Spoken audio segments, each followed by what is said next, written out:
Morning, everyone. We're pleased to call this hearing to order this morning. To our witnesses, Dr. Bridges. Dr. Bridges, when I see Dr. Bridges, I remind him my sister and I grew up in Danville, Virginia, born in West Virginia. We grew up in Danville, Virginia, and right across the street from our house was Woodlawn Baptist Church, where our minister was Dr. Bridges. So I feel we should open with prayer, but maybe for another day. But glad to see you, Dr. Galloway. Dr. Galloway, would you raise your hand for us, please? Dr. Galloway, nice to see you. How many years in the Army?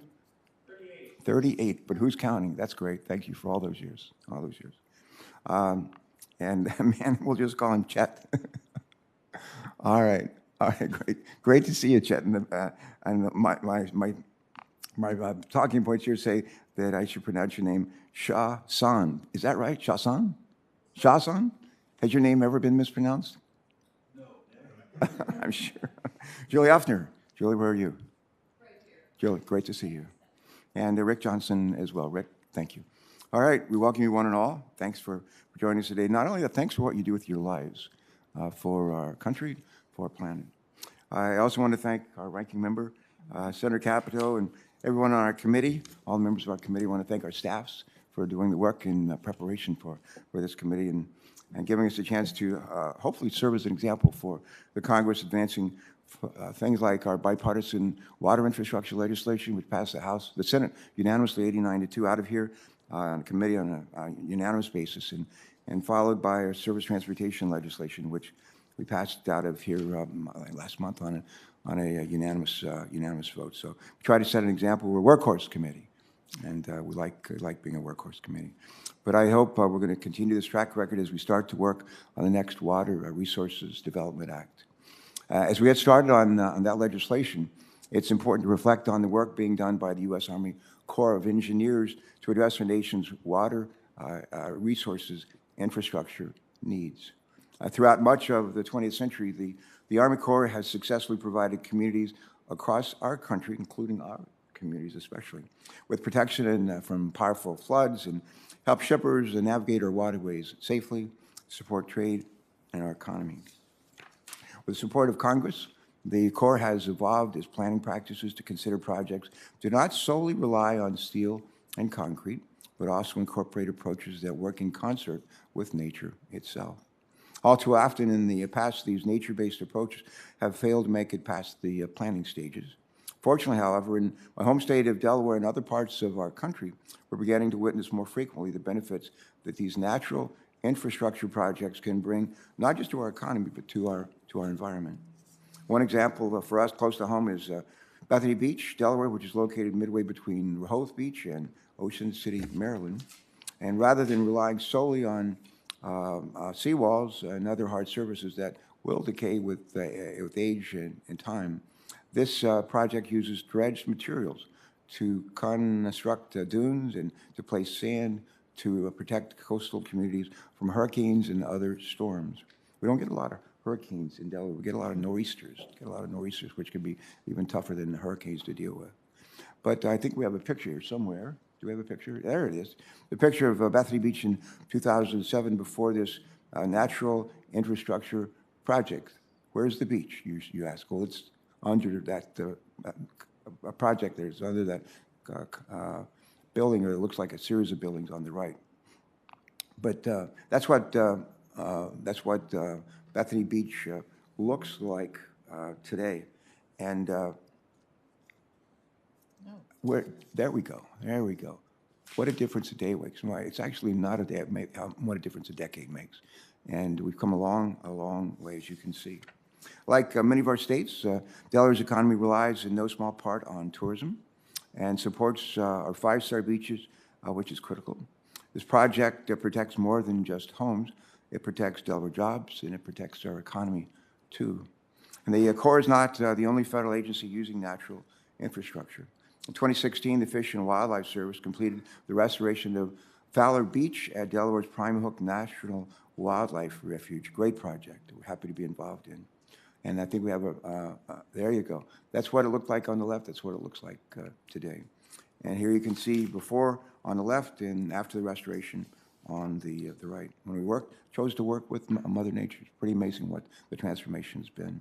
But this project has provided crucial habitats for threatened and endangered species, all while reducing the risk of flooding in nearby communities. In addition to protecting Delaware and the communities found along our nation's coastlines, the Army Corps has also provided critical support to our navigation channels, including construction and maintenance of one of our most vital shipping arteries in the American economy, and that is the Mississippi River. Over time, the Corps has significantly altered both the course and the banks of the river through a system of dams and levees, while this system of floods and flood control structures has protected communities from flooding and supported commerce. It's also had the unintended consequence of accelerating land loss in southern Louisiana. The core infrastructure along the Mississippi restricts the river's natural placement of nutrient-rich sediment, which is essential for fish and other wildlife habitat, while also providing significant protection from hurricanes and storms. Sadly, almost amazingly, Louisiana loses on average a football field of land every 100 minutes. I had my staff double check that. A football field of land every 100 minutes. Just think about that. Due to sea level rise caused by climate change, and our existing infrastructure is not making it better, but appears to be making it worse. Louisiana's Port Fourchon is a vital economic driver for the nation, and has recognized the problem there and taken critical steps to increase local resiliency by using both gray and natural infrastructure together, not just one, but both. Port has worked to create hundreds of acres of marshland to help reduce the impact of storm surges, promote tourism, and rebuild Louisiana's ecosystem. Incorporating natural infrastructure elements in the Corps' Civil Works project can have real benefits like those seen in my home state or in Louisiana. But as I mentioned, the use of these features is still the exception rather than the rule. And that's largely because the Corps' current budgeting practices fail to capture all the benefits of natural infrastructure, especially when that infrastructure can lessen the impact of a future storm or natural disaster. For example, in budgeting for a project, the Corps currently does not count any damage avoided from future storms as a project benefit, and that's something that we believe that needs to be changed. Today, we hope to explore the Corps' progress in using natural infrastructure and to understand how the Corps will incorporate natural infrastructure into its future planning for civil works projects. I'm sure Dr. Bridges has some answers, and we look forward to his testimony. The Corps has a great motto. I hope I get this right. Essayons, I think that's it, something like that. And it means let us try. Let us try. And while we know the Corps can engineer solutions for the nation's toughest water resources challenge, when it comes to incorporating nature-based features, it's time for us to move on to let us do. Let us do. And with that, let me turn to our ranking member, Senator Capito, for her opening remarks. Delighted to be with you, Senator Capito, and grateful to you and your staff for the work on working with us on this. Thank you, Mr. Chairman, and I want to welcome our witnesses. I look forward to this testimony. The timing and focus of this hearing is appropriate as we passed WRDA a year ago. And so in WRDA, as we know, Congress authorizes water resources projects and sets national policies for the Civil Works program for the U.S. Corps of Engineers. From navigation to flight risk management, these projects are critical to the economic opportunity and safety of millions of Americans. I look forward to building on the bipartisan consensus that the chairman was speaking about that we have already achieved on infrastructure policy in this committee by staying on a biannual schedule of moving WRDA legislation to enactment. The role of natural and nature-based features or natural infrastructure in water resource projects has been discussed by this committee for years and incorporated into previous legislation. Most significantly in 2016 with the Water Infrastructure Improvements for the Nation Act. In that legislation, Congress defined natural and nature-based features and included them among other measures to be considered in the Corps' feasibility study process for flood risk management, storm damage reduction, and ecosystem restoration projects. This was in recognition of the role natural infrastructure can play in achieving the Corps' mission areas while producing other benefits. For example, a wetland in coastal Louisiana may help protect communities from hurricane damage as well as provide ecological habitat. A levee setback on the Missouri River can reconnect the floodplain to the river while lessening flood risk to the surrounding community. In the 2016 bill, Congress also reiterated the essential partnership between the Corps and non-federal sponsors in undertaking such projects, requiring that natural and nature-based features be considered with the consent of the non-federal sponsor. This is the crux of what we are discussing today. Natural infrastructure is an important tool in our toolbox that ought to be available for consideration and application in water resource projects where practicable, cost-effective, and with the buy-in of those communities partnering with the Corps. It is not a panacea on its own, however, as we all know. Natural infrastructure often works in concert with traditional infrastructure. In some cases, structural solutions alone may be the only viable solution to a water resource infrastructure issue. Take my home state of West Virginia. While we have a history of terrible floods, our topography is not naturally conducive to the implementation of many of the frequently cited examples of natural infrastructure. That is why the work being done by the Corps, the non-federal sponsors, and other stakeholders to advance our understanding of natural infrastructure through research and real-world experience is so very important. The Engineering with Nature initiative the Corps is leading is one example. The initiative's work is informed by research being performed at the U.S. Army's Engineer Research and Development Center and in collaboration with partners across the globe in both the public and private sectors. The collection, summation, and dissemination of natural infrastructure best practices on an international scale will inform our decisions as policymakers and provide communities with the knowledge necessary to decide what works best for them. Private industry is also lending its expertise. In 2009, April of 2009, the chairman and I hosted a briefing featuring both Dr. Bridges and representatives from the Natural Infrastructure Initiative, a partnership between various public and private stakeholders regarding the work that is already underway. It is important that as policymakers we continue to broaden our understanding through these and other efforts. We need to better understand the benefits and costs of incorporating natural and nature-based features in core projects, both in the short term and over the lifespan of the project.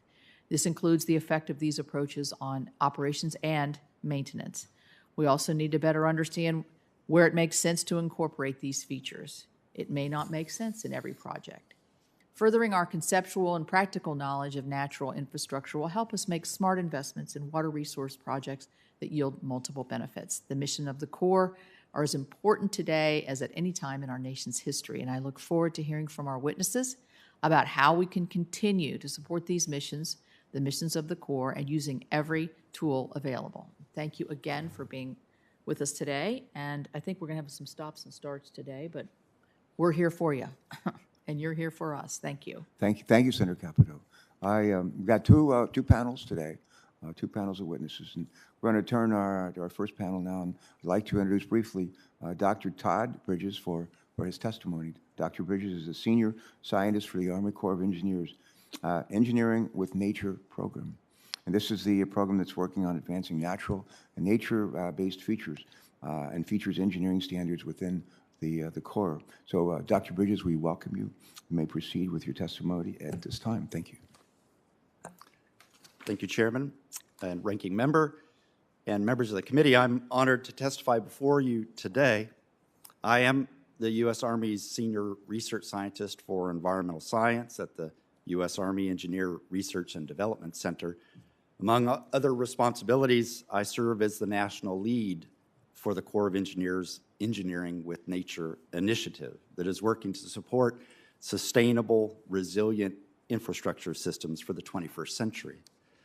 In the United States, we are blessed with an abundance of natural capital, 3,000 miles of barrier islands along our coastlines, thousands of miles of mainland beaches and dunes, and 100 million acres of wetlands in the lower 48 states alone. Wetlands along the Northeast Atlantic coast helped to avert $625 million of flood damage during Hurricane Sandy, and the 500,000 acres of mangroves around Florida helped to avert more than $1.5 billion in flood damages during Hurricane Irma in 2017. Our work in nature-based solutions is informed by our definition of nature-based solutions. That is, that it refers to the intentional and substantial use of natural systems to support water resources solutions. The Corps of Engineers has made significant use of such approaches for decades, and in 2010, the Corps of Engineers established the Engineering with Nature Initiative to advance the integration of human engineering and natural systems. We've published 2 volumes of Engineering with Nature and Atlas. These books showcase 118 examples of constructed projects around the world that illustrate what engineering with nature practice looks like, along with the economic, environmental, and social benefits they produce. 50 of these projects were built by the Corps of Engineers. Example projects include Horseshoe Bend Island in the Atchafalaya River of Louisiana that was constructed through beneficial use of sediment dredged from the navigation channel, and the island is providing 80 acres of habitat. Hamilton and Sears Point wetland projects in California are restoring 1,500 acres of wetlands while supporting coastal resilience with respect to sea level rise. Our work on engineering with nature over the last decade has allowed us to identify many of the key enablers for advancing engineering with nature, including developing new science and engineering practice, fostering creative planning and design, documenting the diverse benefits of nature-based solutions, communicating widely to facilitate progress, preparing practitioners through education and training, and leveraging the power of collaboration across organizations and sectors to innovate. Likewise, we've recognized that challenges exist. Conventional and nature-based solutions may not align with a community's vision. All solutions, whether conventional or nature-based, require land to build the solutions at the scale the problems require, and hesitancy regarding new engineering practice. We're fueling our progress through collaboration and partnering. The Corps of Engineers established the Network for Engineering with Nature with the University of Georgia in 2020 to engage across sectors and universities around the country, including the University of Florida, the University of Oklahoma, Arizona State University, and the University of Delaware, among others. We're partnering with other government agencies at the federal and state level, such as with NOAA, the U.S. Fish and Wildlife Service, the California Department of Water Resources. The Corps of Engineers partnered with the state of Mississippi and the National Park Service and others in restoring Cat and Ship Island and many other projects to create one of the most mature networks of nature-based solutions in the country. The Corps of Engineers has established engineering with nature practice leads for coastal and river applications to complement the leadership being provided by 6 engineering with nature proving grounds established at the Galveston, Buffalo, Philadelphia, Mobile, San Francisco, and St. Louis districts of the Corps. Dialogue and collaboration with the private sector, nonprofits, and finance institutions is helping us understand the business case for nature-based solutions. We're collaborating across the Department of Defense also to support mission resilience through engineering with nature, including the Reef Fence program in the Defense Advanced Research Projects Agency, or DARPA, and the $5 billion rebuild of Tyndall Air Force Base following Hurricane Michael. Nature-based solutions are being built around the world as standalone projects and in combination with conventional engineering to produce multi-purpose benefits.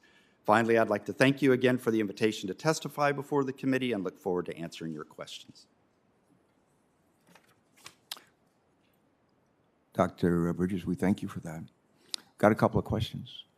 And let me just start. The first one, as you know, the last couple of WERDA bills have been directing the Corps to incorporate natural infrastructure features into its projects. The Corps Research on and its Engineering with Nature program have issued, and its Engineering with Nature program, have issued natural and nature-based infrastructure design concepts for the agency to use in planning projects that address flood risks and also address and reduce storm damage. My question is, how is the Corps doing in its efforts to implement natural infrastructure and resiliency features in areas beyond project planning, such as engineering and also project construction? Yes, thank you for the question, Sure. Senator. I think we're doing well and making progress in implementing these concepts and the science and the engineering practice associated with these projects. As I mentioned in my remarks, we have example projects within the Corps of Engineers that literally go back decades, even 100 years, which we're utilizing the principles and practices that we associate in what we call engineering with nature today. And what we are endeavoring to do through the initiative is to make the exceptional projects of the past more commonplace in the future and find this more harmonious arrangement between... Reminds me of the movie Back to the Future. Yes, Really. sir. Yeah. To find a more harmonious arrangement between the natural and the engineered. The challenges that many of our communities are experiencing with respect to flooding or drought and wildfires do call for innovation and how we comprise solutions for our communities. But I think progress is being made across the span of functional areas that you mentioned, including planning and design and construction. And the Engineering with Nature atlases that I referenced, 118 projects from across the world, 50 of those projects constructed by the Corps of Engineers over the recent decades illustrate that progress in practice. All right, thank you. We've heard time and time again that the Corps has minimally incorporated natural and nature-based features into its designs. And as I understand it, this is due in large part to the way the agency's benefit to cost ratio values the natural infrastructure. When my staff has discussed the issue with the Corps, they are constantly told that the costs and the benefits are not able to be fully calculated because so many of the benefits, including health, including life, including safety, are, to be honest with you, hard to quantify. And for example, the Corps does not fully quantify the savings from avoided federal disaster relief when a flood control structure operates as intended, or the benefits that accrue because the engineered breach dunes protected the businesses and homes in a storm. My question is this. In your opinion, what are the missing benefits that the Corps is not accounting for in the benefit to cost ratio in the project development process? And do you have some thoughts you'd like to share with us today on how to improve the cost-benefit ratio analysis? Thank you, Senator, for the question. I'm a scientist in my work, and our focus within the Engineering with Nature initiative is to understand how projects produce benefits, and to the extent that we can, measure those benefits supported by sound science. Sound science hopefully provides a solid foundation upon which to build sound policy, but policy development is part of the stick that I don't personally whittle on. It's determined by others, but what we are doing in the initiative is documenting benefits that are being created by existing projects within the Corps so that we can learn from what those projects are doing, how they're functioning, how they're performing over time, and so that we're in a position to be able to incorporate that kind of information as a part of future practice, whether it's planning or whether it's engineering in design, in function. All right, thank you. Let me turn to Senator Capito, and then I think we have Senator Cardin on WebEx as well, who chairs our infrastructure subcommittee. Senator Capito. Thank you, Mr. Chairman. Dr. Bridges, thank you for being here today. Our staff went from this committee, actually visited down at in Vicksburg at the U.S. Army Engineer Research and Development Center, and they saw firsthand a lot of the research that you're doing. So thank you for hosting them there. So I guess what I would like to ask is, since you've begun in the Corps begun in this endeavor, what gaps are you still identifying that you might be able to be working on for the future for the next 10 to 20 years? Are you able to identify those for the long-term longevity of such projects? Thank you for the question, Senator. There are gaps that are related to technical issues that we have with these kinds of projects. As I mentioned, understanding fundamentally how they produce benefits, so going to those projects and measuring them. But there are also gaps in respect to communicating about projects across a large enterprise like the Corps of Engineers, and that's one of the points of emphasis we've made within the Engineering with Nature initiative is to share information more broadly across the Corps of Engineers and with our partners and stakeholders about good practice examples that are incorporating natural systems into engineering projects. There's always going to be a need, for example, for technical guidance on how to plan, how to design, how to operate projects that include this combination of the natural and the engineered. We've been leading an effort, Engineering with Nature has been leading an international effort for the last 5 years to develop technical guidelines on the use of natural and nature-based features for flood risk management, with an international consortium that includes the Environment Agency in England, as well as the Rijkswaterstaat in the Netherlands, more than 75 organizations and 170 contributors around the globe, drawing together practice and experience implementing these kinds of solutions. And we will be publishing this 1,000-page technical guide later this summer and complementing it with a shorter 40-page version to provide people an introduction to what this kind of practice looks like. And so we're working to fill gaps and to document progress widely across our organization and others so that we can, in fact, implement more projects of this nature in the future consistent with sound practice. When using natural or nature-based infrastructure, what's the maintenance and longevity of that project as compared to what you might think of as a more traditional type of infrastructure? Thank you, Senator, for the question. Wetlands have existed for millennia. Right. So they have a long self-create, yeah. Yes. And so when we approach the design of these systems, these nature-based systems, we want to follow kind of Mother Nature's lead, if you will, so that these projects, these features within the projects can be sustained over time. Maintenance of projects over decades, of course, is an area of uncertainty for conventional as well as it is for nature-based, and something that we look forward to gaining more experience on. We have recently gone back to some decades-old projects where we have used, for example, beneficially sediment dredged from projects and built islands and wetlands in the 1970s. We've gone back to those projects recently to look at, well, how do those projects perform?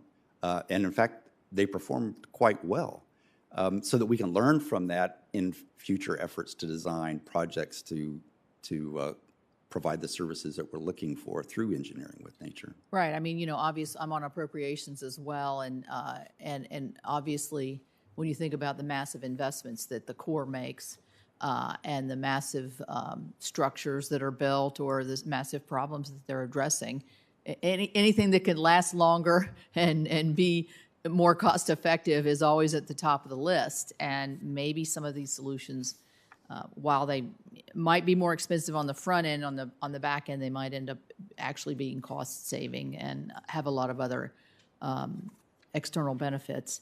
So I kind of went out on a limb there and said, in West Virginia, we have a lot of rivers and we have a lot of flash floods. Most of the pictures that you showed were coastline pictures.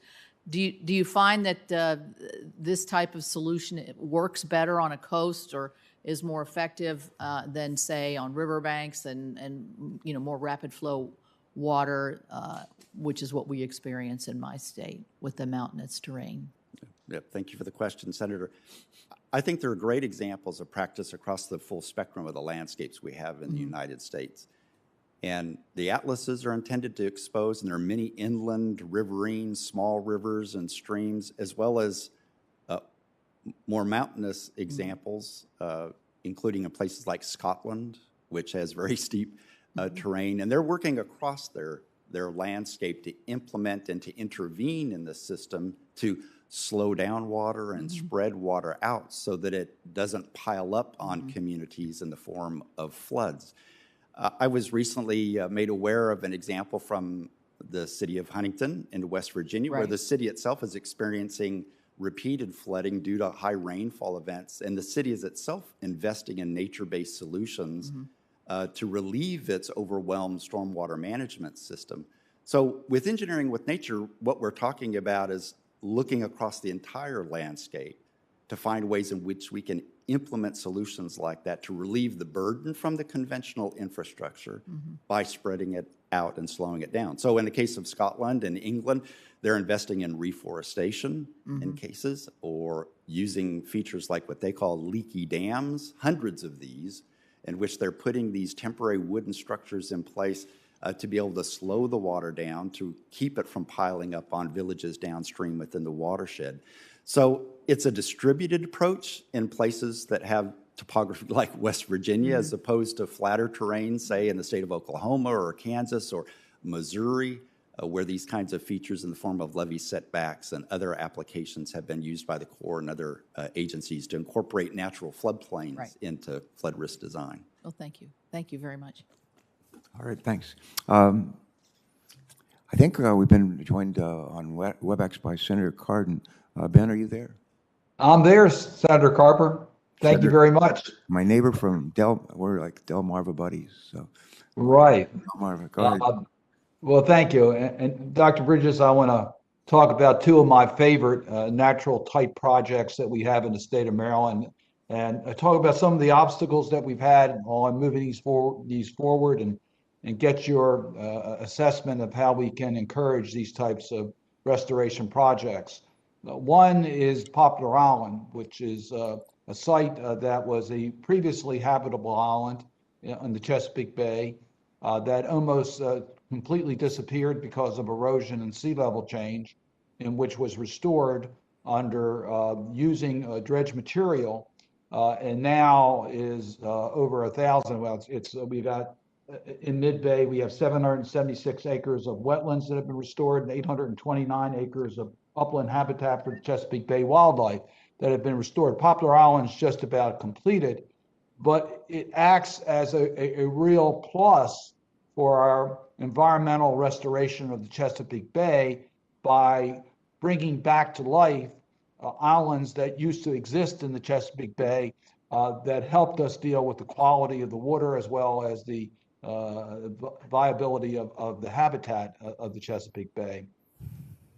We have another project that is moving forward mid-bay, which would be the next one project to restore another island on the Chesapeake Bay. I mention it because the analysis that's used on this, we have analysis based upon the environmental value of these projects, not just the economic direct cost from shipping that is done on dredge materials, but we can do a broader evaluation so that these projects can move forward, because they may appear to cost more, dealing with Senator Capito's point, but in the long run, they are much more cost benefit to our entire challenge on protecting our environment, as well as making sure we have commerce that where our channels are dredged. The second is Blackwater Wildlife Refuge, which has lost so much of its wetlands as a result of sea level change, erosion, the nutria issue that we now have under eradication. All that has cost Blackwater a significant amount of its wetlands protection. And we have found that by using dredge material, even though it costs a little bit more to get it there, you can restore wetlands and protect this wildlife refuge, which is such a valuable part of our ecosystem. You can now go to Blackwater just about any day and see so many bald eagles. It's one of our great treasures. So my question to you, how do we encourage the proper evaluation of these types of projects? Here we're using dredge material, which if you look at it from the strict economic point of view, you'll never get these projects moving. But if you take a more holistic approach, we can use these approaches to not only keep our channels dredged by using material that otherwise we have a hard time finding a location to dispose of, but we also can restore our environment at the same time. Thank you for the question, Senator. There's a lot to unpack in what you presented and what you asked about. But I'll start at the end and just say that there's great opportunity to beneficially use dredge sediment to create the kind of value and benefit that you highlighted with the examples that you listed. In round numbers, we dredge across the Corps of Engineers about 200 million cubic yards of sediment every year. We beneficially use on the order of 30 to 40% of that now. It's a very active discussion, an area of technical activity and research, how we can use dredge material beneficially within our programs, how to make those kinds of projects more affordable, which is a key element of making our navigation program sustainable, and of course, the projects that would be produced through beneficial use. I'm happy to say that from my point of view, our Baltimore district is quite experienced and has been very successful in using dredge material beneficially for many, many years. I mentioned in my testimony that we recently named 4 practice leads for coastal and riverine engineering with nature practice.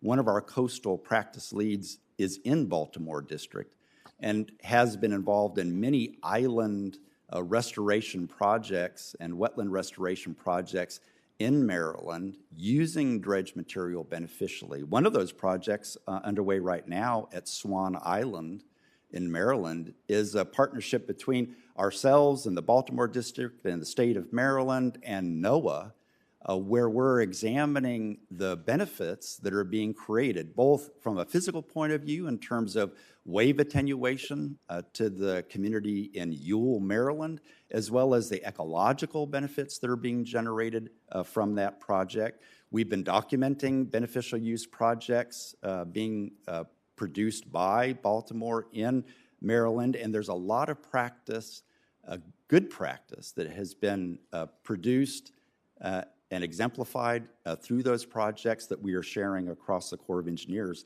The Blackwater Refuge Project, I visited that project myself, and the work that they are doing there using dredge material beneficially and thin layer placement. In fact, the Blackwater Refuge is one of the projects we highlight in the Engineering with Nature Atlases. So there's a lot of progress being made.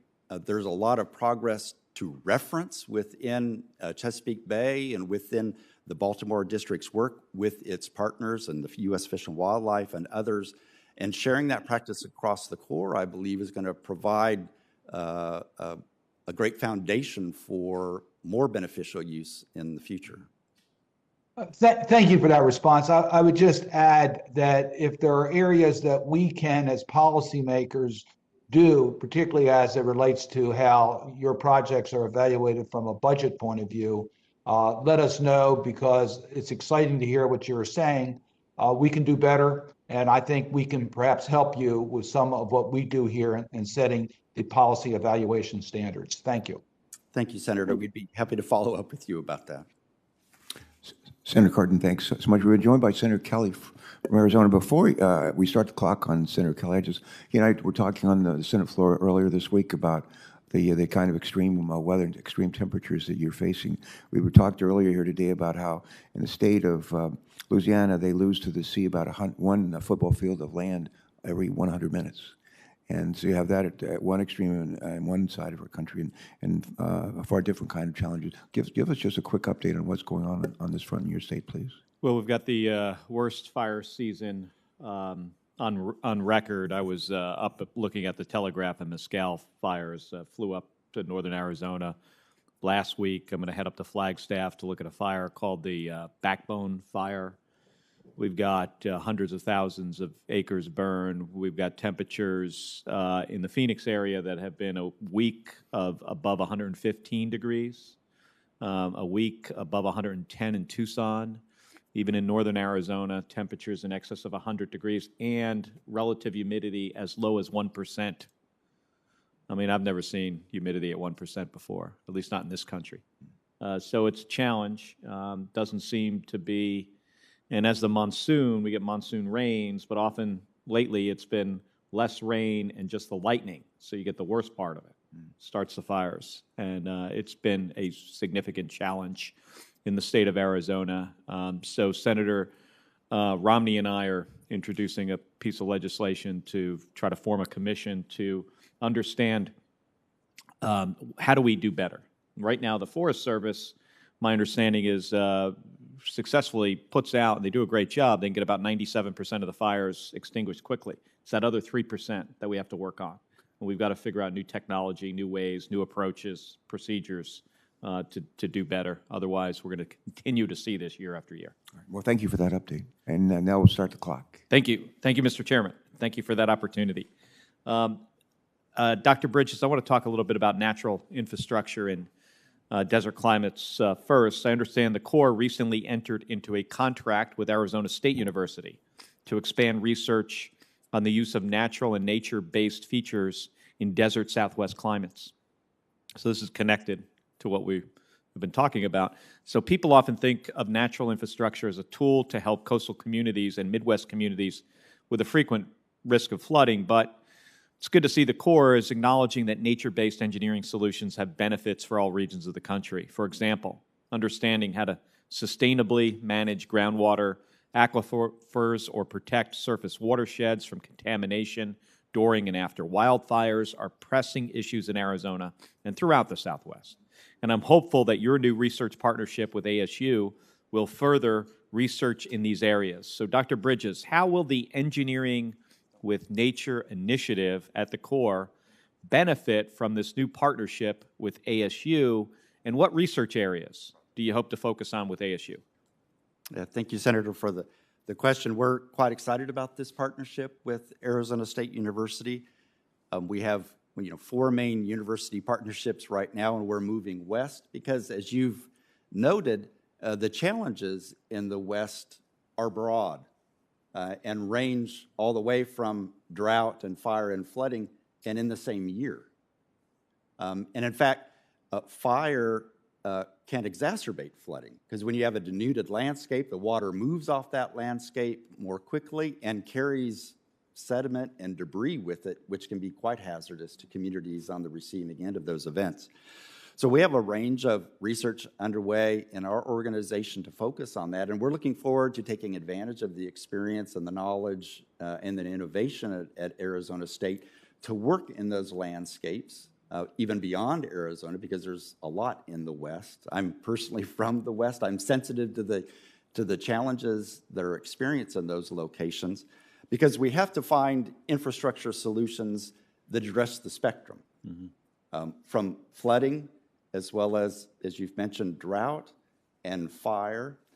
And I believe the data and the experience that's being accumulated worldwide indicates that nature-based solutions have a role to play across that entire spectrum. So the opportunity before us is, well, how to bring all those solution sets together and to integrate. Because we have to have innovation to address the spectrum and the intensity of events and combinations. There was a time maybe when hazards presented themselves, natural hazards presented themselves to us as onesies, but now we deal with twosies and threesies and moresies, which is a challenge for conventional infrastructure solutions. Yeah, and I agree. This is part of the solution. We also look at more physical concrete infrastructure as valuable in the West, too. We need more water storage is a big deal for us in Arizona. What are some of the unique challenges with the desert landscape in coming up with natural-based infrastructure solutions? Well, it is the extremes. As you mentioned, the temperatures that exist and the drought conditions, as well as the alternation between, as I mentioned previously, the alternation between kind of drought and heat and then flooding that presents itself. And so the infrastructure solutions that we have to plan and engineer have to deal with those combinations. Conventional infrastructure, if I can paint with a broad brush for a moment, conventional infrastructure more frequently is single purpose in its orientation. At least that was more characteristic of, I would say, the kind of 20th century approach to conventional infrastructure. But what we need now are solutions that can address this spectrum and the multiple hazards that can present themselves in very short periods of time, even within 1 year of each other. And that presents both a planning challenge for organizations and partnerships as well as an engineering challenge. How do you design these multi-component, multi-element systems to address that spectrum of challenges that is characteristic, I think, of conditions increasingly so in the West? Well, thank you. We only have a few seconds remaining. This is just a yes or no question. So how, I assume that long-term stable funding for the engineering with Nature Initiative would benefit the Corps and benefit the West? Yes, Senator. Thank you. Dr. Bridge, I'm going to ask you to remain with us just for another minute or so. Senator Capito is going to head over to the House, to the Senate floor in just a moment to vote. We have a couple of votes that they've inconveniently scheduled right in the middle of our hearing, but it is what it is. They haven't called it yet, but we expect any minute. I understand Senator Wicker is on his way over here, as you know, from his seat, has great interest in these issues. I just, on a lighter note, I would just say I've oftentimes heard the term onesies. I occasionally heard the term twosies. I have never heard the term moresies. It's a first, at least in my recollection, for this panel. Well, if we're talking about terms, the term I'd never heard was riverine. And that is like coastal, that's how you refer to river topographies and. But Senator, there are a variety of terms used around the world. Some of our English colleagues prefer the term fluvial. That's not a term in common usage. They don't talk that way in West Virginia. Right. No, we don't have fluvials in West Virginia. Yes. I mean, another way of thinking, just more inland environments, right, that are characteristics by streams and rivers like West Virginia and so many other places in the country. Right. Well, thank you. I'm going to go vote now. Dr. Bridges, if you just remain with us for another minute or two, and because I want to give a colleague from Mississippi a chance to ask a question or two. But you spoke a good deal about the environmental benefits of your program, as you should, and you mentioned the documentation that it's extremely important. I would just point out that those benefits don't always make it into the budget calculation. That is extremely concerning and something we need to figure out how to change. This is because non-federal project sponsors need to have a full picture of what can be achieved, what can be saved, and what can be prevented with all benefits of nature calculated. And if you want to comment, you don't have to, that's not a question, but I'd welcome a comment in response to that, if you would.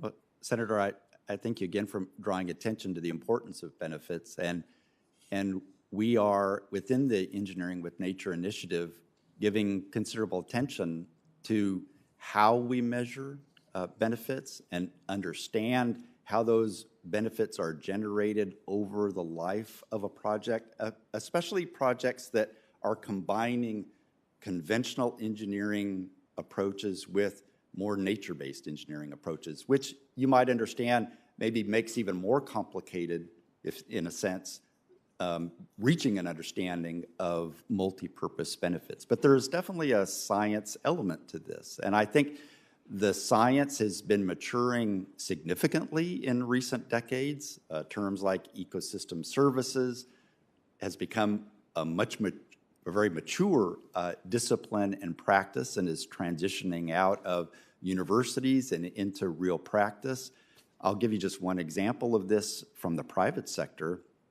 Dow, the company, made a commitment several years ago to generate $1 billion of natural capital as a part of their normal business operations. So it's not philanthropy, but how to incorporate $1 billion of natural capital investment in nature to provide benefits to the company. They developed a specific tool in partnership with others that would allow them to do the accounting, if you will, of those benefits. So we're working with the private sector and with finance institutions to come to an understanding of how they're developing the business case for themselves for such investment and how we might be able to draw from that understanding in our own practice. But I would be happy to work with our leadership within the Corps to follow up with you about this topic. It's a very important one. There's a science element and clearly a policy element to it. All right, thank you. I'm going to go ahead. I want to make sure run this in a way that enables everybody to vote. We have a couple of votes coming out, and I want to to look out for Senator Wicker when he's able to join us. Apparently, he's trying to get here. He wanted a question in particular. I'm going to ask you if you would just remain at the table, and I'm going to ask our next panel to come and go ahead and assume your seats, please. If they would do so at this time, please. Thank you. And if we could put their name plates where they belong. Thank you.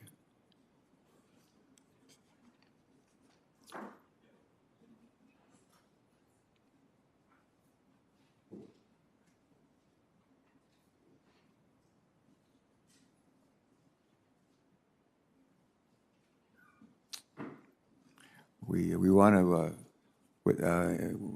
welcome our second panel. And we've got 4 unique voices in water infrastructure space with us today, two of whom actually formerly served in the U.S. Army Corps of Engineers. And we welcome Dr. Jerry Galloway. Dr. Galloway, great to see you. And Dr. Galloway has recently retired from the University of Maryland. Terrapin, good to have a Terrapin in the house. And prior to his position in Maryland, I'm told Dr. Galloway served as Brigadier General in the U.S. Army and was an engineering leader in the Army Corps of Engineers. We thank you for all those years. Dr. Galloway has been a leading voice in addressing climate change and natural infrastructure as part of the Corps' engineering objectives, and is widely respected for helping move water infrastructure standards into the 21st century. Next, we're going to have Mr. Chet, and I'm going to get this right. Your name is spelled Chiasson, and phonetically, I'm told it's pronounced Che-son. Is that correct? That can't be correct. Chasson. Sha. Yes, Senator. Good. What kind of name is that? It is a French name. Okay. And the pronunciation is on that last syllable, huh? Son. Che-son. Chasson. Chasson. Chasson. Okay. Yes, sir. Thank you. I learned at an early age, figure out how people like to pronounce their name, and that's the way I pronounce it. So, all right, Chasson. Chad is no stranger to natural infrastructure, serving on the executive board of Restore or Retreat, a leading nonprofit organization focused on preserving and restoring the wetlands in southern Louisiana. He's also the port director of Port, and it's pronounced here, Fou-Shan. Is that correct? Good. And which is an industry partner. And an industry partner in using natural and nature-based features in port expansion and maintenance activities.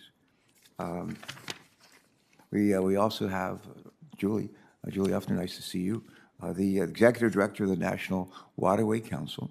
The mission of the National Waterways Conference is to affect common sense water policies and programs supporting public safety, competitive economy, national security, environmental quality, and energy conservation. It's great to see you. And finally, we have Mr.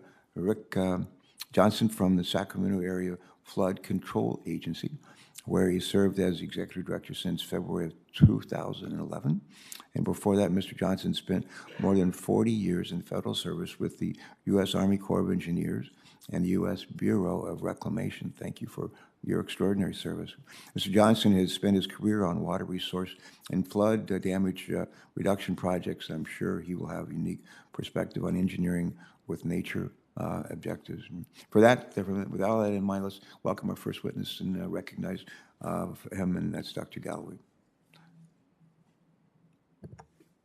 Thank you, Mr. Chairman, for the opportunity to be here today. I've been working in this business for about 60 years, both building nature-based structures and other structures within the Corps of Engineers and overseeing the construction and the use of these.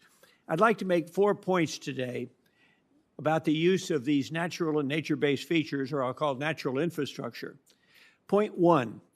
Use of natural infrastructure has been and continues to be an important part of the development and sustainable use of our nation's water resources. These features work. They physically and financially benefit society. Natural infrastructure should be seen as a significant component of the nation's water infrastructure portfolio. Much can be learned from projects underway in this country and abroad, as you've heard from Dr. Bridges, where nations facing extremely difficult water resource challenges have already begun to increase their use of natural infrastructure in their projects. The largest projects are taking place in China and the Netherlands and other countries. Chinese megacities are using natural systems to capture stormwater, prevent flooding, store water for repurposing, reduce pollution, and reduce the impacts of the urban heat island, something that's coming up under climate change. Their target is to capture 70% of the stormwater that falls on these cities, and they label these cities sponge cities. U.S. parallels, which are certainly not at the China scale, have been initiated in several cities, including Philadelphia, Chicago, and New York, under the rubric of a low-impact development, using green roofs, bioswales, local flood storage, parks, and other natural infrastructure. Given the significant impact of urban flooding on low-income and minority neighborhoods in U.S. cities and in smaller rural communities, such efforts are a great step forward in moving towards better work in this area and providing fertile ground for increased EPA and Corps of Engineers cooperative efforts. What would Houston have been like if 70% of the Harvey stormwater had been captured by natural systems? Before I close this point, I should also like to note that while natural infrastructure is certainly critical and can play a major role in water resource development, gray infrastructure, the other side, which has so effectively supported the construction of dams, levees, and navigation systems, remains an indispensable part of our approach to supporting national economic development and protecting our citizens from natural disasters. My second point is, over the last half century, as seen in the legislation that's come out of this particular Capitol Hill, inclusion of environmental approaches to water resource development has been important part of this national policy. Although over the years, Congress has been wishy-washy in its full endorsement of the environment, to be honest, I would hope that today congressional consideration of the environment and its contributions to development are real and can be emphasized at every opportunity. Point 3, barriers have existed and continue to exist that prevent the full employment of natural infrastructure and development of water resources. I'll cite 5 of many.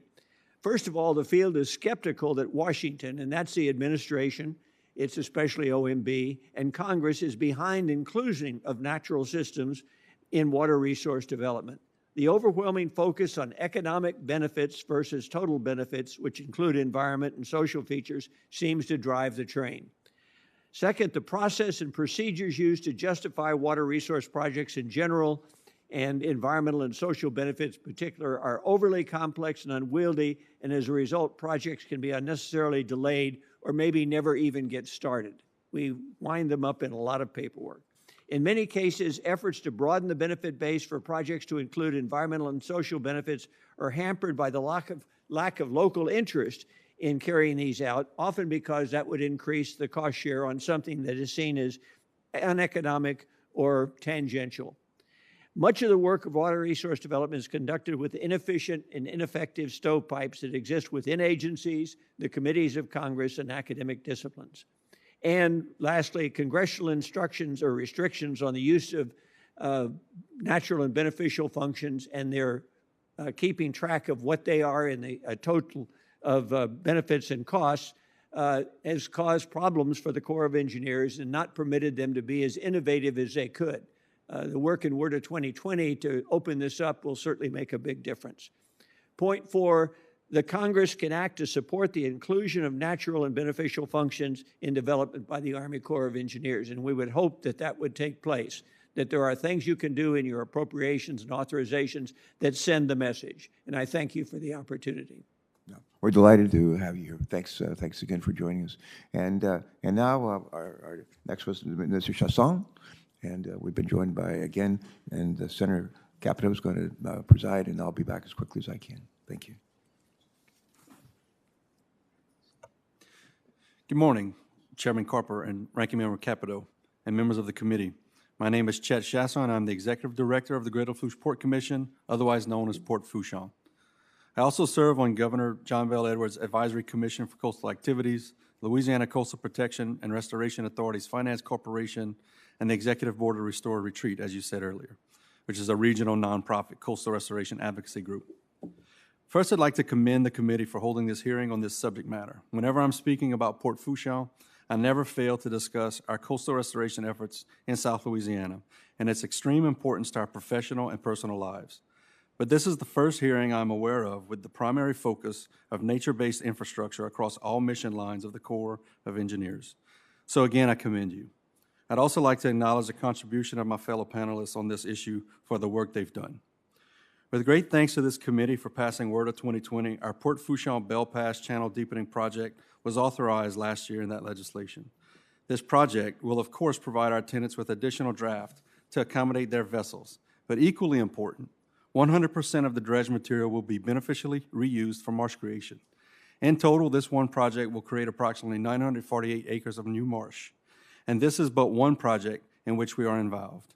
The integration of coastal restoration into core and non-core projects is a matter of necessity where I live.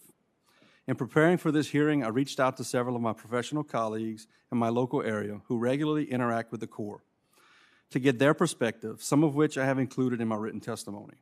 It occurred to me that while we all have separate missions in our respective organizations, there are a number of common threads connecting all of us in the coastal areas of South Louisiana, and a major one is the Corps of Engineers.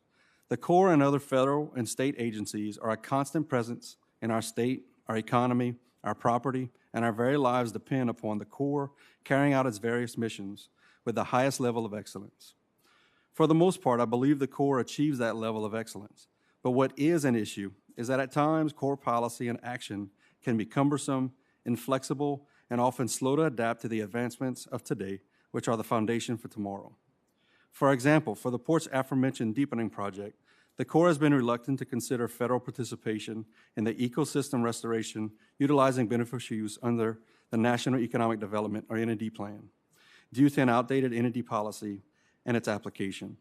Rather, at least at this point, we'll need to cobble together Corps navigation and environmental restoration authorities to achieve our goals, and to date, this has not yet been resolved. Although the Corps has made great strides over the years on ecosystem restoration, as my written testimony discusses, fully utilizing dredge material for beneficial use in rebuilding Louisiana's coastal areas has been the exception and not the rule. In terms of Corps missions, they span navigation, flood control, and environmental restoration, to name a few.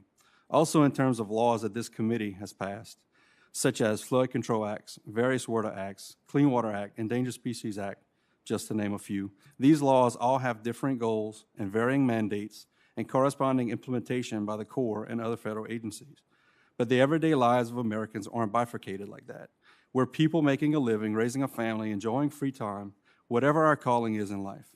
And so the Corps, and this gets to the heart of my message today, the Corps and every other government agency, for that matter, must be able to overcome the inevitable silos within its organization based on its various statutory mandates and implementing policies, and must be able to utilize and manage all of its assets over multiple disciplines with flexibility, ingenuity, and timeliness.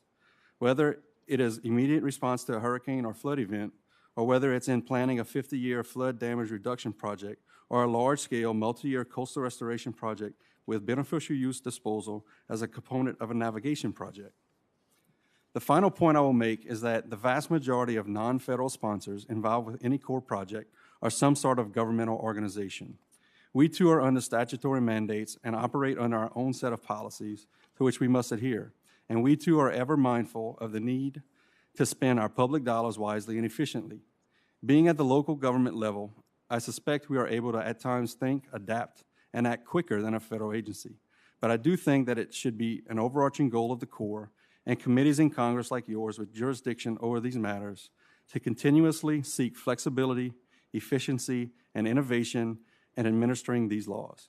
Listen to and work more creatively with the local sponsors, the NGOs, and the business involved in those projects. Because while we all have a common goal in mind, we all have differing perspectives, skill sets, and mandates. Again, members of the committee, thank you. Thank you. We now have Ms. Julie Effner, the Executive Director for the National Waterway Council. The mission of the National Waterways Conference is to affect common sense water policies and programs supporting public safety, a competitive economy, national security, environmental quality, and energy conservation. Welcome. Thank you. Good morning, Chairman Carper, Ranking Member Capito, and members of the committee. I am honored to be here today to talk about the role of natural and nature-based features in water resource projects. My name is Julie Uffner. I am President and CEO of the National Waterways Conference.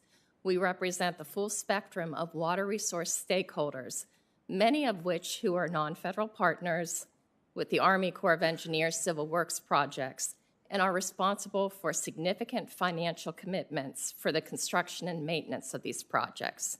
We do appreciate the committee holding this hearing today, and we are really happy to be here with these other witnesses.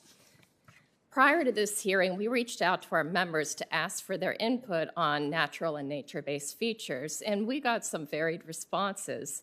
While there is much to be sorted out in terms of effectiveness, there is consensus among our members that nature-based features should be part of the larger water infrastructure toolbox. Nature-based features are a good idea when it is appropriate. It fits into the existing overarching design, and there is consensus with the non-federal sponsor, but it's not going to work under all circumstances. Take, for example, two separate projects in Orange County, California. One project used natural designs to successfully redirect flows from a waterway, and the county saved close to $80,000. Another project had higher installation costs, and the engineers are unsure whether the project will work long term. Additionally, some of our members indicate they're often challenged by existing or even competing federal agency regulations when trying to include nature-based features. A good example of this is the Corps' levee vegetation removal policy under Public Law 8499. Under this policy, all vegetation except grass is to be removed from levees, which would make nature-based features infeasible. And if levees are not in compliance with this policy, they would be ineligible for federal disaster assistance. Moreover, our urban members note that there are many constraints that may limit or prevent nature-based features from being used in densely populated areas due to available land, high real estate, as well as rights-of-ways issues. Furthermore, there is limited data on life cycle costs. When the data is available, there are indications that the costs will vary tremendously on the location and nature and extent of the problem being addressed, let alone whether it is affordable for the local sponsor. But we know from experience that where infrastructure is in place, whether it be gray, green, or a combination of both, communities tend to experience a lesser degree of physical harm and economic damage during both coastal and inland storm events. And when used effectively, nature-based solutions can be a valuable component of an overall larger project, as long as the feature fits with the project and there's buy-in by the local sponsor. In conclusion, before good ideas are required, we must be sure that those approaches work and that the federal taxpayer and the non-federal sponsor can bear the costs. And in response to Congress's directive for the Corps to evaluate nature-based features in the last 3 WRDA bills, we would encourage a meaningful review of these provisions, including how they're working at the agency.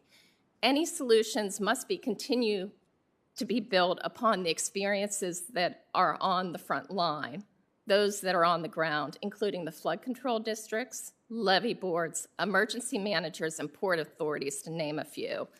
Not only will such an approach save the taxpayers money, but it will also mitigate the difficult decisions later on how to address flooding and whether and where to rebuild. The conference stands ready to assist you in this effort.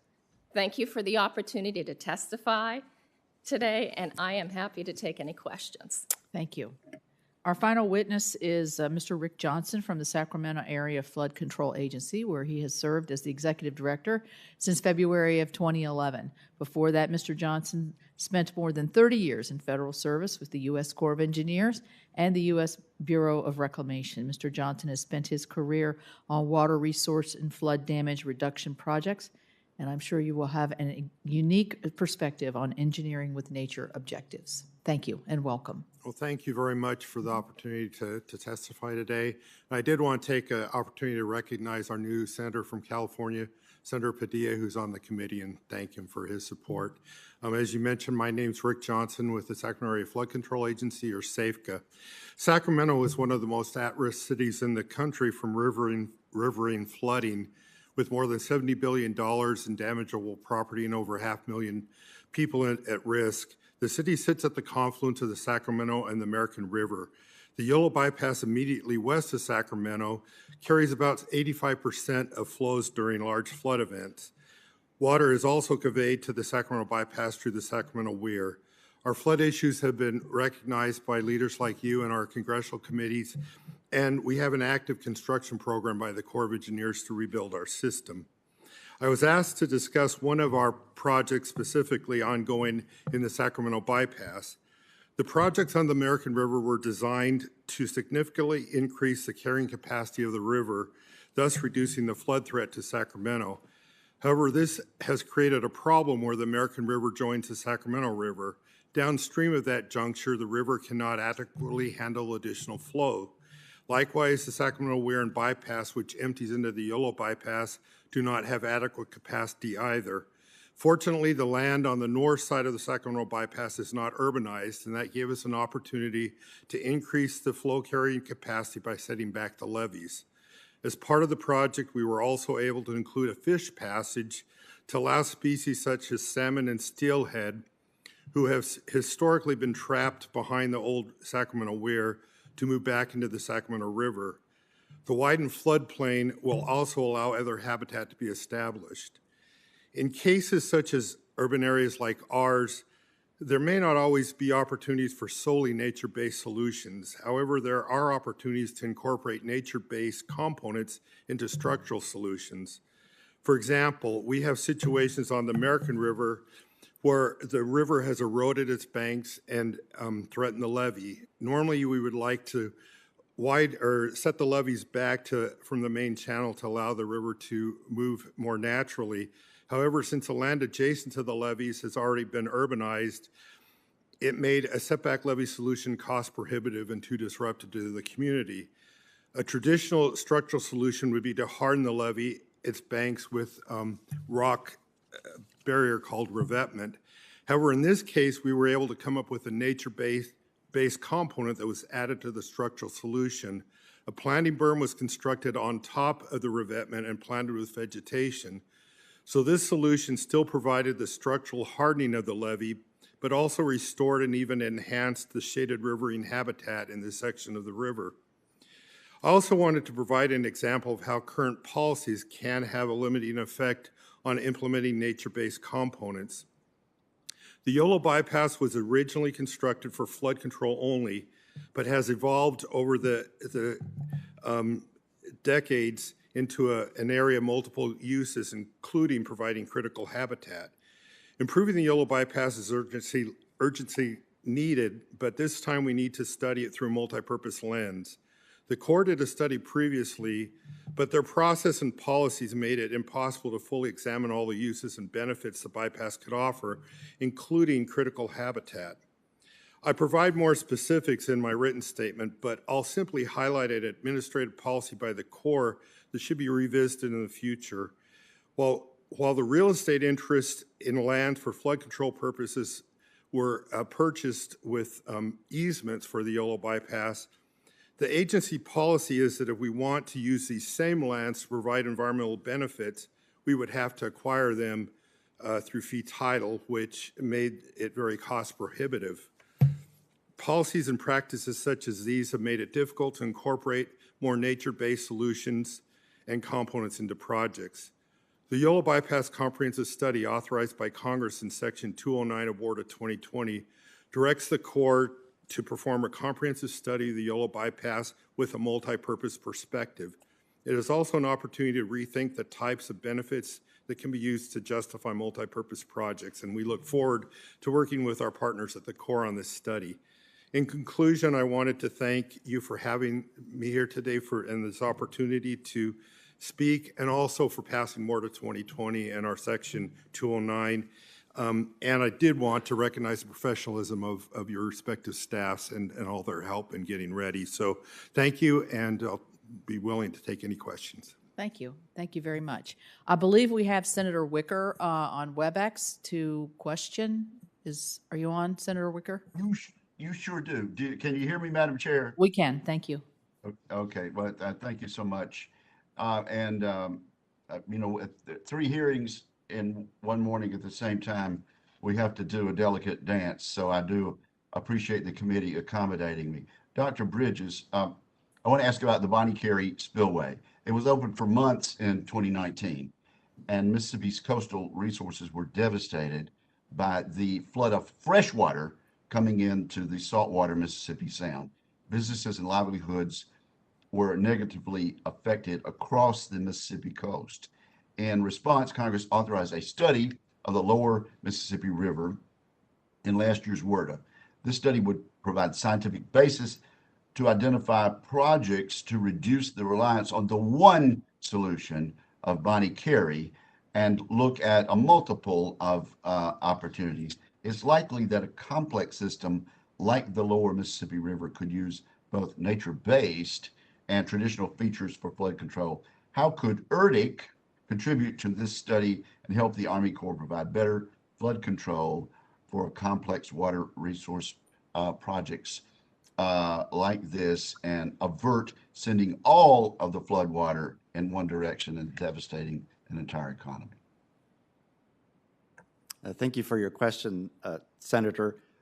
One of the main areas of activity of the Engineering with Nature initiative is to work collaboratively with our project teams across the Corps at districts and division offices to envision and to bring ideas and innovation and to implement these ideas.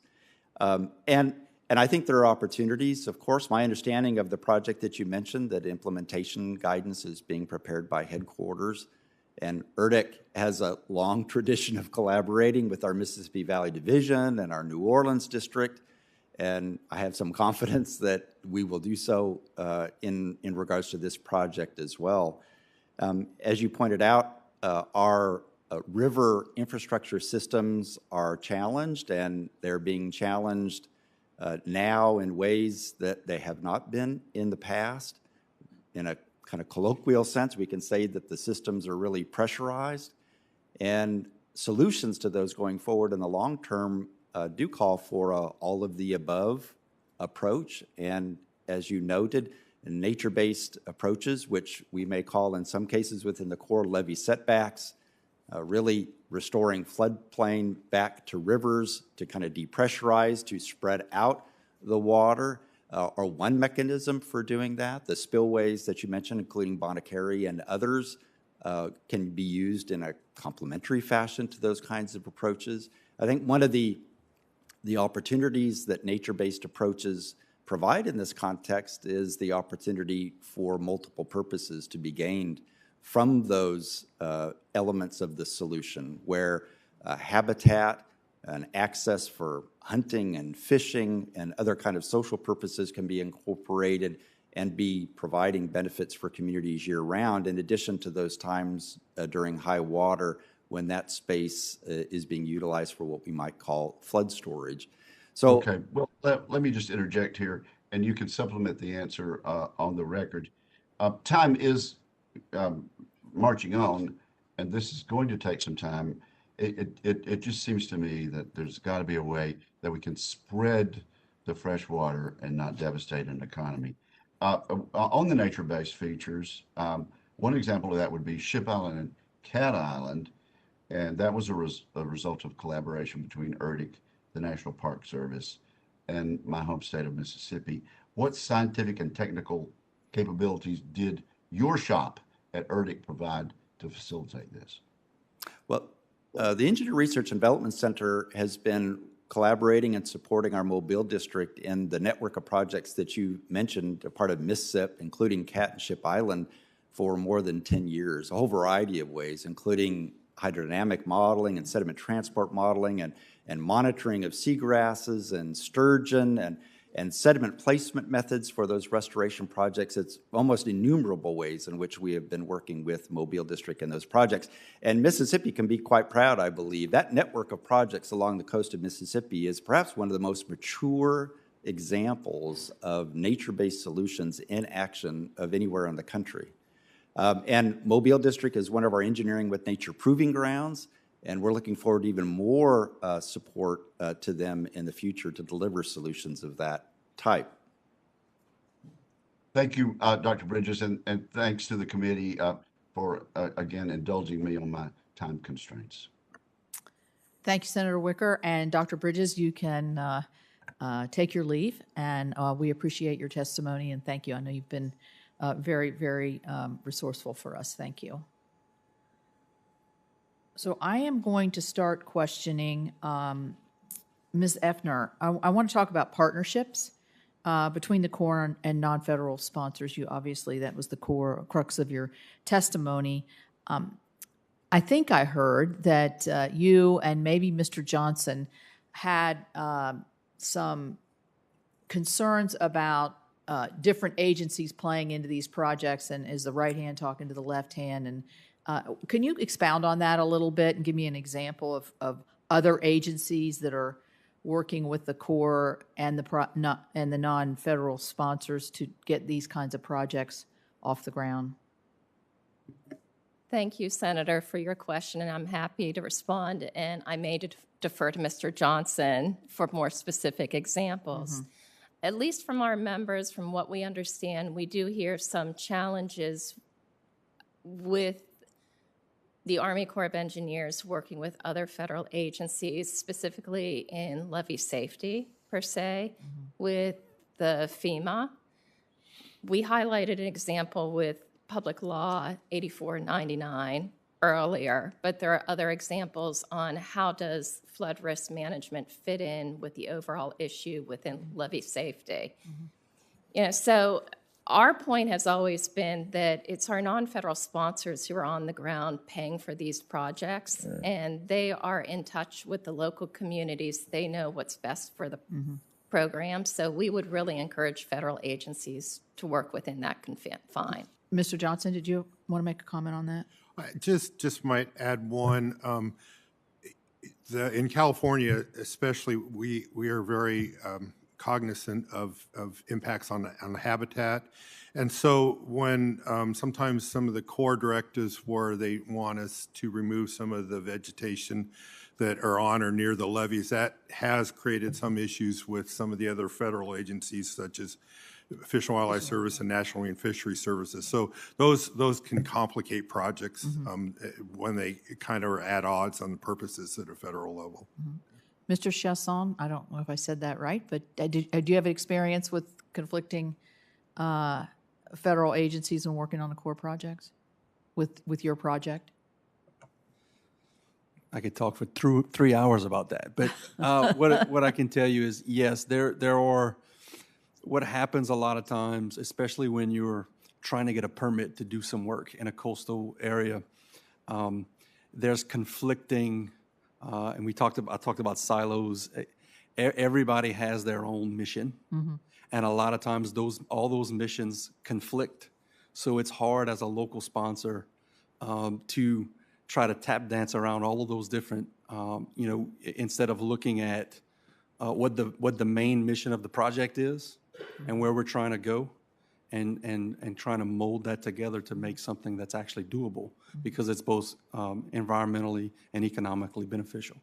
Is your port primarily serve as a land base for offshore oil and gas support service companies? Is that the main function? Yes, it does. We like to call it offshore energy these days. That's good. Well, this is an interesting question, I think, for this, because the Biden administration's fiscal year 2020 budget request includes language stating that one of the objectives considered in developing the request was, quote, not funding work that directly subsidizes fossil fuels, including work that lowers the cost of production, lowers the cost of consumption, or raises the revenues retained by producers of fossil fuels. Would that cause you a problem that you're going to be, because of the function that your port is therefore, and main function, servicing the oil industry, you're going to get knocked down in your ability to be able to get help? Yes, it would, and it would also hinder our ability to look at offshore wind and other sources of energy offshore. As an offshore oil and gas services port currently, it's our customers, it's the technology that exists in offshore oil and gas that's actually helping to create the offshore wind farms in the Northeast. And so that type of ruling or that regulation would hinder us from even embarking on further capabilities to service the offshore wind market, and we're going to continue to try to pursue that. Right, and I might add too, if the substance of the hearing that is nature-based and natural infrastructure, if you're hemmed up from being able to access the expertise and the funding that goes along with that, as a goal of being more environmentally friendly or compatible, you're really at cross purposes, I think, from what this regulation would say. That is correct. Yeah, okay. While I'm waiting for the chairman to take his seat so I can go vote, I'm going to ask Ms. Effner again,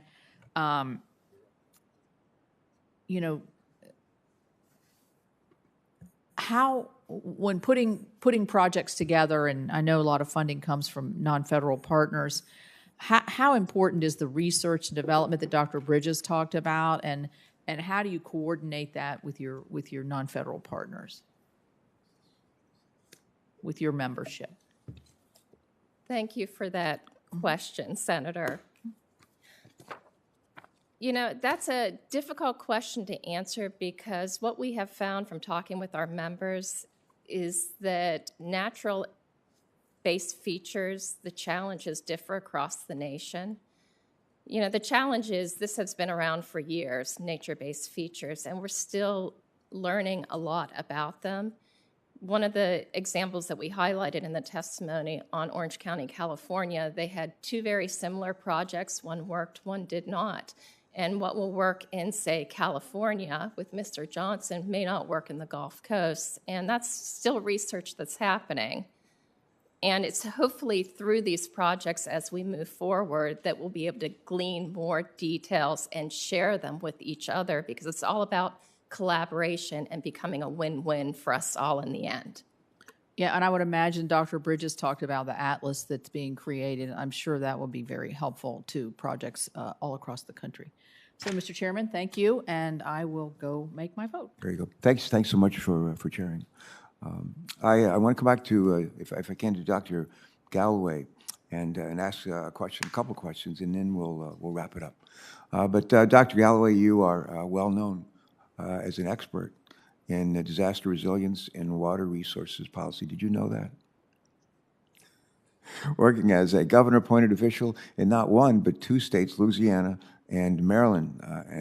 If you ever talk to the governor down there, give him our best. John Bell Edwards, give him our best.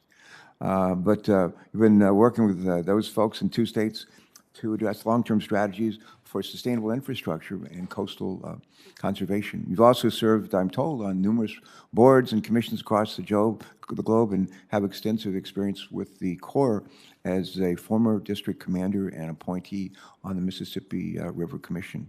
And you have seen these challenges, I think, from all angles. In your opinion, here's a question.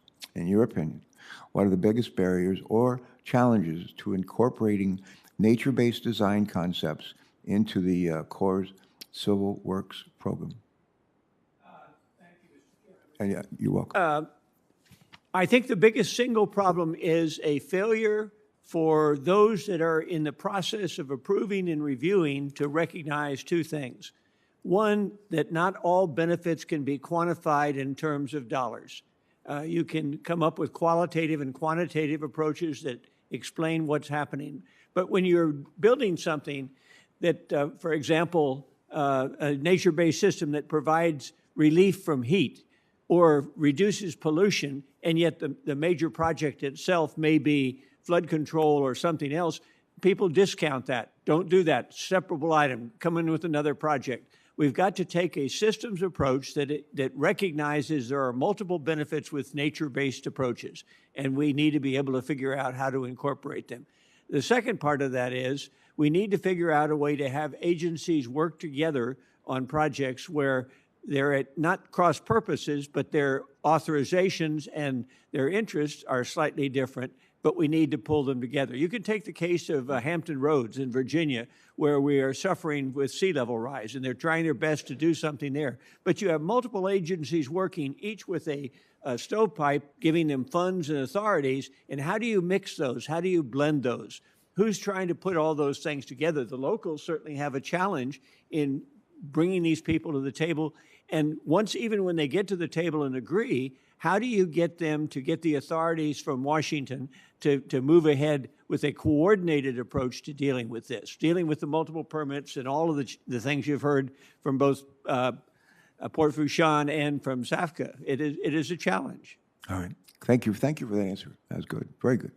Mr. Chasson, as a Louisiana Port Director, you've had a front row seat to seeing the impacts of climate change. You also are on the, I told you, on the Executive Committee for Restore or Retreat, a nonprofit organization that addresses Louisiana's land loss by advocating for large-scale coastal restoration projects. Since Hurricane Katrina, the port has constructed a number of new facilities and created hundreds of acres of wetlands, integrating both traditional engineering concepts and nature-based features using a variety of different funding sources and programs. My question, in your opinion, does the Corps of Engineers Civil Works process allow for integration of nature-based features into projects? And the second part of that question would be, how could it be improved? Okay. Thank you. I can give you an example of what we're dealing with from what in WRDA 2020 was just passed and we were authorized to go to 30-foot draft, but we're still in the environmental process finalizing that. You know, you have to look at it from the core NED policy, and that's the National Economic Development Plan, right? And what that looks at is least costly and environmentally acceptable alternative. What was asked of us is to investigate and look at the NED plan, and wanted to have the NED plan to be the offshore disposal site, which one is just not smart in South Louisiana because we need every speck of sand we can to rebuild our coast. Like we said, we want to use 100% beneficial use. But two, we don't have an offshore disposal site actually activated. So there's no place for us to actually put it. But that's still something that we're trying to deal with. So what we need to look at is not staying in our stovepipes or not keeping silos there of where these funding sources are for us to be able to participate with these navigation projects, but bring in the environmental portion of those and utilizing beneficial use of dredge material. It's critically important for us in South Louisiana and across the coast to do that. At this point where we are, a typical cost share is 75% federal, 25% local sponsor. Right now where we are, because of the NED portion, it's actually 51% local and 49% federal. We need to change that. Thank you very much. I want to come back real quick to you, Dr. Galloway, if I could, for just a quick follow-up. What changes are needed to the Corps' cost-benefit methodology to enable the Corps, non-federal project sponsors, and the public to better evaluate and compare nature-based infrastructure to other alternatives?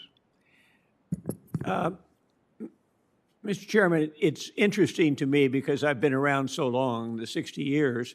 I was a That's district. not long around here, so. Yes, sir. We know how to do these things. There are experts within the Corps and within the academic community that have been working with how you evaluate these issues. The issues come up at what Mr. Chasson just said is the issue of if there's a focus, if the objective is be strong on NED economics, you tend to disregard the other. I think we can find the methodologies, but what we need, in my view, is for the Congress to ask and say, we want a response in terms of the evaluations that balances all of these. You go back to the 1980s when Tug Fork was being built as a project in West Virginia, and it was lectured to in the Senate that this benefit cost is supposed to be the sum of all the benefits and sum of all the costs, and we need to blend and be prepared to deal with both quantitative and qualitative benefits and costs in the same document. This can be done. There are people that are ready to do it, but it takes a will to do that. All right, thank you. I'm going to stop picking on you now, and we'll find Mr. Johnson, Rick Johnson. In your opinion, are there specific core policies and procedures that disincentivize the inclusion of natural and nature-based infrastructure? If so, what are some of those policies and procedures? Okay, well, thank you very much. Sure. I referred briefly to one in my oral testimony. Let me expound a little bit on it because it was a recent experience. In the Yellow Bypass, when the Corps built it for flood control, they purchased, it's 59,000 acres, they purchased flood easements on it. It's primarily farmers who grow rice, and then during the flood season, their lands are fallow. So one of the projects we wanted to approach the Corps on is to incorporate a nature-based solution during those fallow periods.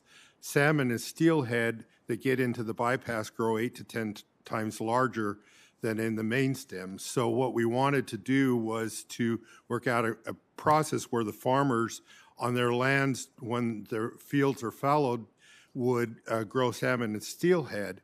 We were told that if we did that, Corps policy would require us to purchase all the lands in fee title because it was an environmental restoration component. So while it's okay for our primary purpose for flood control to have easements, if we wanted to have this secondary benefit on the land that's already have rights to, we'd have to go purchase it in fee title. So that alone, it basically made it so we couldn't move forward with that particular possibility of adding a nature-based solution to a period of time during the flood season where we weren't getting anything out of the land there.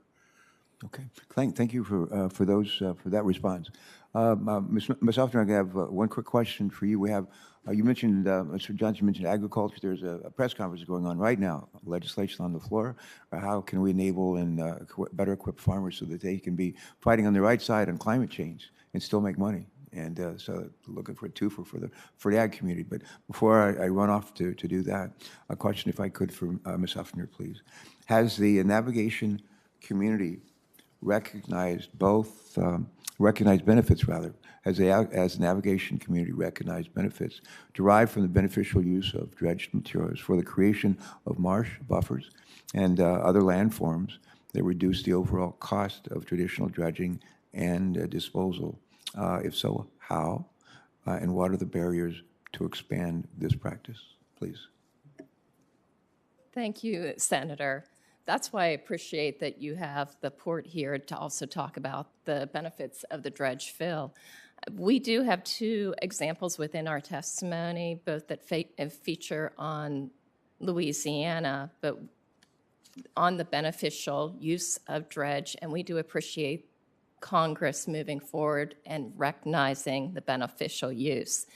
Having said that, there's still some challenges. The cost can be very prohibitive. One of the examples we have from Louisiana, that they were estimated $20 million to move the dredged material 12 miles, and the port would not have been able to do it except for the state of Louisiana stepping in. So if we can address those overall costs of what it costs and allow people or entities to move forward with projects when you have a willing sponsor, that's all that we can ask for. Thank you. Yeah, thank you.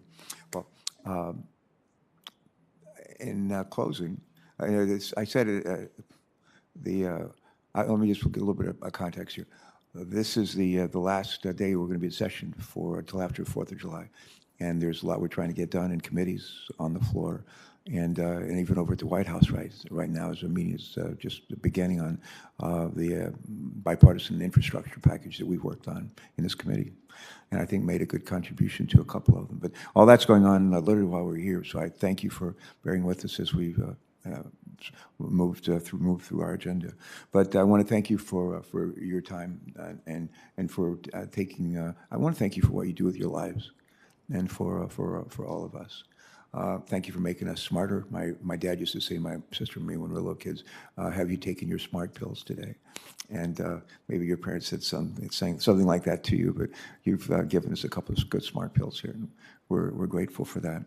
The Corps and the important work it does protects us from floods and also helps shippers navigate our waterways safely, and so that we can adapt to the realities of the worsening climate crisis. We heard some gripping comments from our Senator Kelly from Arizona about what they're facing there, and what we've talked about in Louisiana. Lose a football field of land every 100 minutes is pretty hard to imagine.